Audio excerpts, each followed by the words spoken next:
Everyone, welcome to Compete with Yourself Stories. The Victory मतलब विजय। तो आपने अलेक्जेंडर के बारे में तो बहुत कुछ सुना होगा उनके बारे में। वो एक ग्रीक वॉरियर थे। वॉरियर का मतलब योद्धा थे। ग्रीक क्योंकि वो ग्रीस से थे। ग्रीस के लोगों को हम कहते हैं ग्रीक, जिन्होंने बहुत सारे देशों को कब्जा कर रखा था। वो वहाँ पर शासन करते थे। यहाँ पर एक इंटरेस्टिंग स्टोरी है उन इंडिया के बारे में, उनके एक्सपीरियंस के ऊपर। बहुत सारे बैटल्स, बहुत सारे युद्ध को जीतने के बाद अलेक्जेंडर भारत को कब्जा करना चाहते थे। वो अपनी जनरल्स यानी कि अपने सैनिकों को, आर्मियों को ऑर्डर देते हैं कि चलो हम गोल्डन बर्ड यानी कि सुनहरा पक्षी की ओर जाते हैं। उन दिनों इंडिया को गोल्डन बर्ड कहा जाता था क्योंकि वहाँ पर पैसा था और वहाँ का पावर था, इसलिए बहुत सारे राजा वहाँ पर लूट कर चले जाते थे। अलेक्जेंडर के कमांड पर वो कमांड करते हैं, ऑर्डर देते हैं, तो उनके जो जनरल्स होते हैं वो मैप को कंसल्ट करते हैं कि कहाँ पर ये नक्शा हमें दिखाता है इंडिया कहाँ है। उस टाइम तो इतनी सारी टेक्नोलॉजीज भी नहीं हुआ करती थी। अलेक्जेंडर की आर्मी इंडिया की ओर चले जाते हैं। वो हिमालय पार करते हैं, उसके बाद झेलम नदी पर पहुंचते हैं। वहां पर अलेक्जेंडर के आर्मी जो सैनिक थे वो किंग पुरु को इनकाउंटर करे थे। उनका टारगेट था किंग पुरु को हराना, जो पौरव के राजा थे। एक किंगडम था जो मॉडर्न डे पंजाब में दिखाई देता है। युद्ध में दो ही आर्मीज थे, दोनों के आर्मी थे, एक किंग पुरु का, एक अलेक्जेंडर का। पुरु डिफिट हो गए और कैप्चर हो गए। इंडिया का पहले विजय में, पहले विक्ट्री में अलेक्जेंडर अपनी सफलता से बहुत खुश हुए।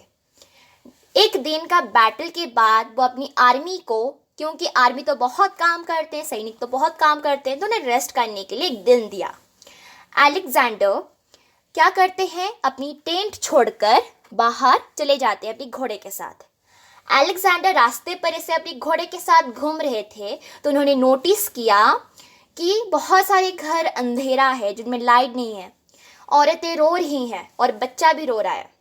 अलेक्जेंडर को कोई दुखी महसूस नहीं हुआ क्योंकि वह अपनी विजय पर, अपनी विक्ट्री पर वो बहुत ही गर्वित था। अलेक्जेंडर आगे गया तो उसे सिटी का फॉरेस्ट मिलता है, बॉर्डर वहाँ पर था। तो वो नोटिस करता है कुछ ही दूरी में कि वहाँ पर बॉन फायर जल रहा है। बॉन फायर मीन्स वहाँ पर आग जलाए जाते हैं ज़्यादातर सर्दियों के वक्त में, ठीक है। क्योंकि वहाँ पर बहुत सर्दी का मौसम था, वो वहाँ पर नज़दीक में गया तो पाया कि वहाँ पर भारतीय सेंट हैं, इंडियन सेंट्स हैं। सेंट मतलब ऋषि मुनि यज्ञ कर रहे हैं झेलम के किनारे पर। वो इसे चुपचाप एक पेड़ के पास खड़े हो जाते हैं। बहुत सर्दियों का मौसम था, हवा बह रही थी, बहुत ठंडा था। जो ऋषि मुनियों जो थे उनके पास कपड़ा भी नहीं था पहनने को, वो पूरा ऐसे खाली शरीर था उनका। अलेक्जेंडर अपने आप को बोलते हैं कि वो कितना गरीब है, अपनी बॉडी को कवर करने के लिए कुछ भी नहीं है उनके पास। उनके लिए बहुत दुख महसूस करने लगे और वो उनके लिए कुछ करना चाहते थे, उन्हें कुछ देना चाहते थे। वो अपनी टेंट की ओर चले गए, अपनी जनरल को उठाते हैं और बोलते हैं कि जो गरम गरम ब्लैंकेट हो लाओ और गरम गरम कपड़े लाओ, मुझे तुरंत ही चाहिए। और मोटी मोटी ब्लैंकेट का हिप आ जाता है और उलन क्लॉथ भी लाए जाते हैं और वो अपनी घोड़े से वो इसे लोड करके अलेक्जेंडर अपने साथ लेते हैं, जहाँ पर जो ऋषि मुनि जो थे जो यज्ञ कर रहे थे। अलेक्जेंडर को मिलता है जो सेंट हैं, वो तो मंत्र पढ़ रहे हैं, वेद बोल रहे हैं रात में सर्दियों के टाइम पर, क्योंकि ऋषि मुनि दुनिया छोड़ देते हैं, उनका कोई काम नहीं रहता बल्कि वो इससे तपस्या करते हैं। तो वो इससे प्रार्थना कर रहे थे, रिसाइट कर रहे थे, चैंट कर रहे थे। अलेक्जेंडर अपनी घोड़े को ऐसे मूव करते हैं उनके पास नज़दीकी, पर जो सेंट होते हैं कोई भी उन्हें ध्यान ही नहीं दे रहा था, कोई देख ही नहीं रहा था कि यहाँ कोई आया है, तो उनके ध्यान ही नहीं आ रहा था उनके ऊपर। अलेक्जेंडर अपनी घोड़े को ऐसे थपथपाते हैं जोर से और इसे चीखते हैं। पर कोई भी नहीं दिख रहा था क्योंकि सब लोग अपने काम पर ही व्यस्त थे। ये वाली बात अलेक्जेंडर को बहुत ही चिड़चिड़ा कर देता था। वो एक बूढ़े ऋषि के पास जाते हैं और वो बुलाते हैं फकीर को। फकीर क्या होता है? जो अपनी चीज़ें किसी और को देता है, रहने के लिए खाना पैसा सबको दूसरों को देता है, उसे हम फकीर कहते हैं। फकीर तो एक नाम भी होता है। फकीर सुनो, मैं हूँ फेमस प्रसिद्ध अलेक्जेंडर। वो इतना कॉन्फिडेंट और प्राउड के साथ बोलता है। जो सेंट होते हैं, जो ऋषि मुनि होते हैं, वो देखते हैं और बोलते हैं, आप क्या चाहते हैं? हम आपके लिए क्या कर सकते हैं? अलेक्जेंडर अपनी क्वेश्चन को पीछे जाते हैं, प्रश्न को छुपा लेते हैं और वो रुक जाते हैं। बोलते हैं ठीक है, मुझे आपसे कुछ नहीं चाहिए।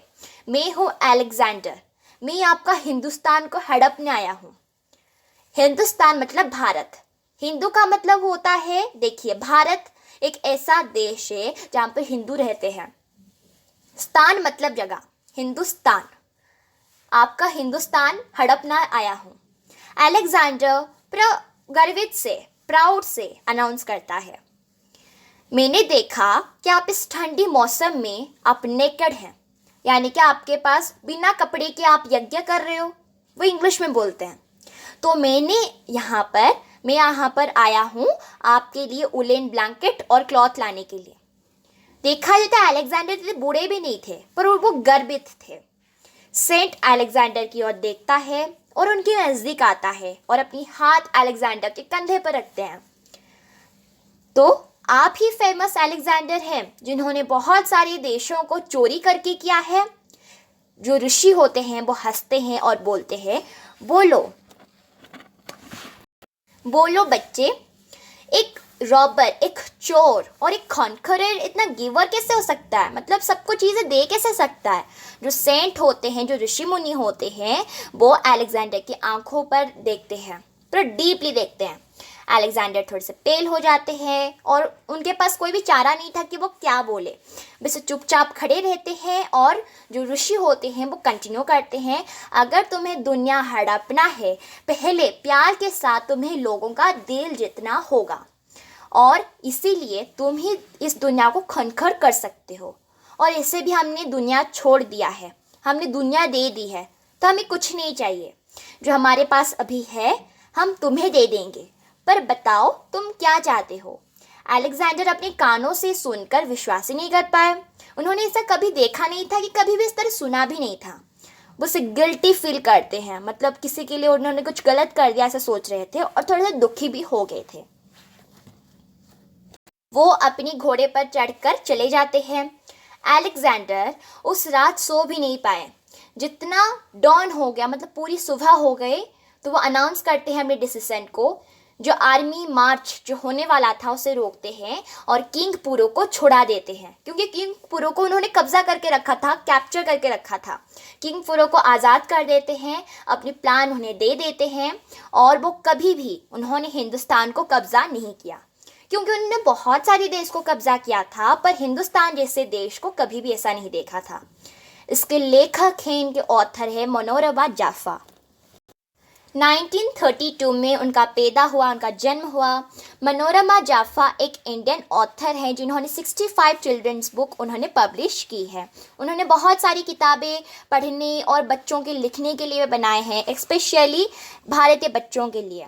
उनका किताब के लिए जाने जाते हैं फ्लावर्स एंड आई, जो 1986 में पब्लिश की गई थी। टाइगर कॉल, लाल टोपी, इन सारी किताबों को उन्होंने लिखा था, इसके लिए वो बहुत फेमस है। तो ये हमारी फर्स्ट स्टोरी थी। इस तरह की स्टोरीज़ हम जल्द से जल्द बनाएंगे। धन्यवाद।